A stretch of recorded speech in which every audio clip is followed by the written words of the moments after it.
new episode from poor Andy. That's right, my latest goblin just turned 1 year old, and as is the tradition in the Miser family, he has been given his work boots and a new job to earn his keep in the dungeon. Dry bread crusts and tepid goat's milk does not grow on trees, little buddy, so pick a rat and start racing. Now that my afternoons are free again, it's time for another miniature project just for you, and this one is a real money saver. Some monsters are just made for D&D, and this one goes all the way back to the beginning. Baba Yaga and her dancing hut was featured in the first edition Dungeon Master's Guide and has been included in the game ever since, both in published modules and thousands of homebrewed campaigns. Based on the legends from Slavic folklore, Baba Yaga is either an ogress or a cannibal witch of some power, depending on who tells the story, and she lives in a forest hut that dances continually on 1 or 2 giant chicken legs.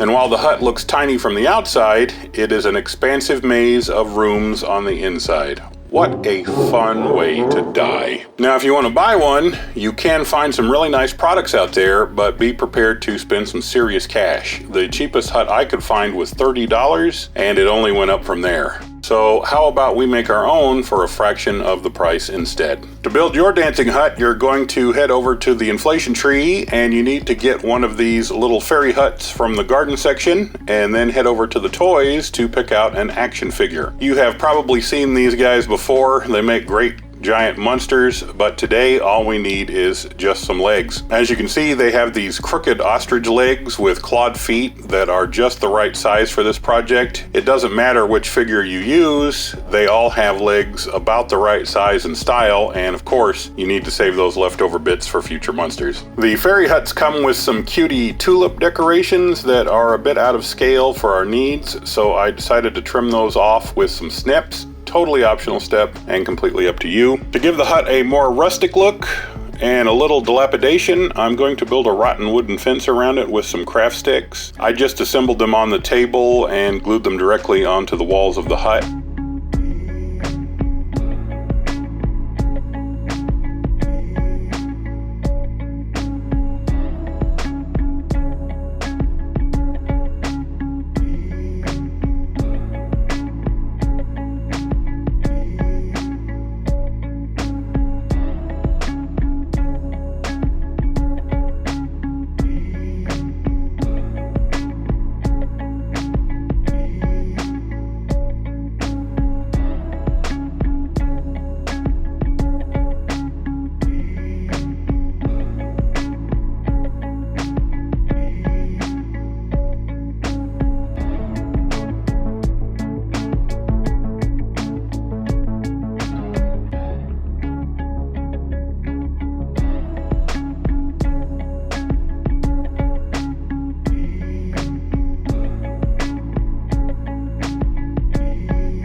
And then once those are on, some cardstock from the 16th hole punch to simulate some nails.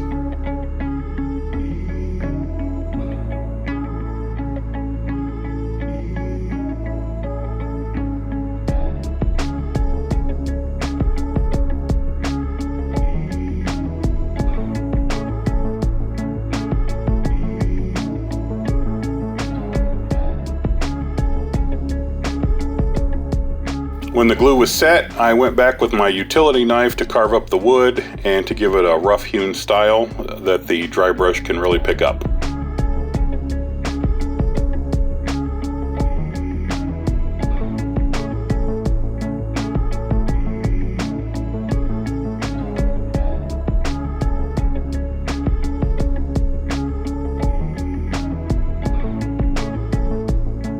Since the hut was molded with a solid top on the chimney, I decided to add a stovepipe.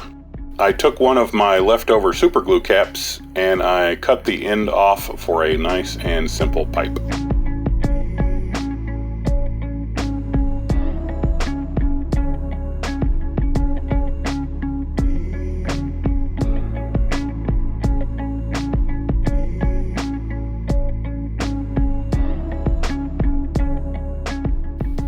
You can put more decorations on at this point if you like. I'm keeping it simple, but you could add bones and skulls, totems and runes, gargoyles, or any other creepy bits you fancy. I'll let you smarty pants put your own ideas in the comment section.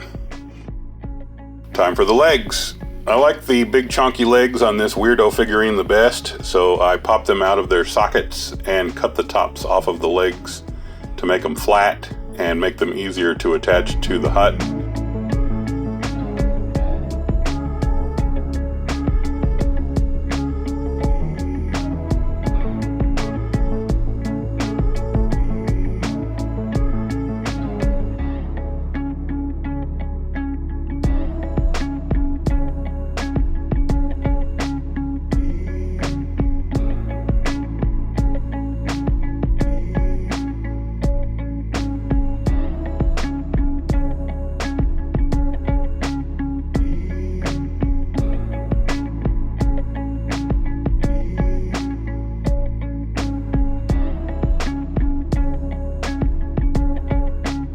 I cut the left leg just a little bit shorter and splayed the knees apart to give the hut a little bit of a lean. The asymmetry makes it look like the hut moves rather than just standing up straight like a statue.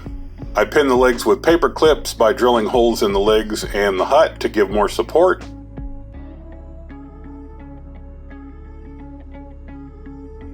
And a generous glob of E6000 glue for each to give them extra strength on top of that.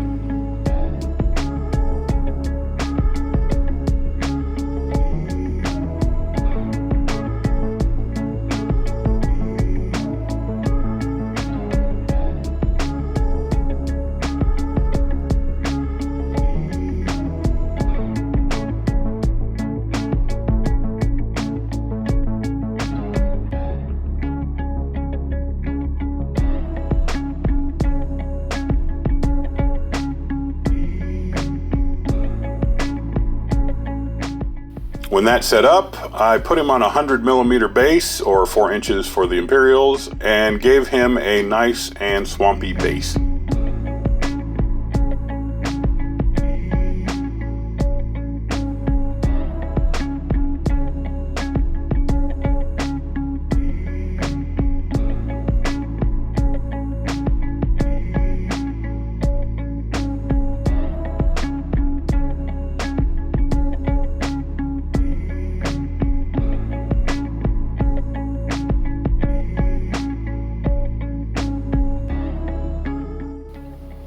Once that was done, the whole thing got a coat of Mod Podge, then primer and paint.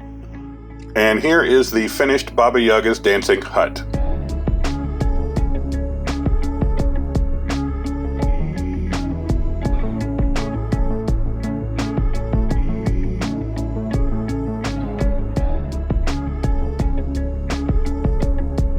As you can see, a dingy paint job takes a lot of the whimsy out of the fairy hut, and the monster legs make it much more imposing.